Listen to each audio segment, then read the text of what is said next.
আমি তোমাকে ভালোবাসি লাজু। এটা একদম সত্যি কথা, তুমি কেন বিশ্বাস করতে চাইছো না? এমনটাই বলছে অনুভব লাজুকে। পুরোটা জানতে ভিডিওটিতে লাইক দিয়ে চ্যানেলটা সাবস্ক্রাইব করে দেখতে থাকুন।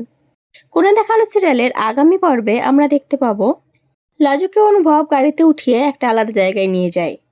সেখানে নিয়ে গিয়ে লাজুকে বলতে থাকে, লাজু আমি তোমাকে সত্যি অনেক ভালোবাসি, তুমি তো সেটা জানো বলো। আর এটা সত্যি যে আমি তোমাকে ভালোবেসেছি বলেই অন্য কাউকে আমার মনে জায়গা দিতে পারবো না কখনো। আর বনলতা সেটা খুব ভালো করেই জানে, আর বনলতা তো সেটাই তোমাকে বলেছে, তাই তো লাজু? বনলতা একদম ঠিক কথা বলেছে। আমার মন প্রাণ জুড়ে শুধু তুমি আছো লাজু, সেখানে অন্য কেউ কোনো দিনও জায়গা পাবে না।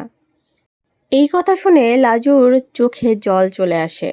লাজুকে এবার তাহলে তার মনের কথা তার খিটকেলকে বলে দেবে যে খিটকেল আমিও তোমাকে খুব ভালোবাসি, নাকি আবার অনুভবকে বাধ্য করবে বনলতার সাথেই যাতে অনুভব সংসারটা করে, বনলতাকে যাতে ডিভোর্সটা না দেয়। কি মনে হচ্ছে তোমার, লাজুর কি করা উচিত বা কি করতে পারে লাজু? অবশ্যই কমেন্ট করে জানিও বন্ধুরা।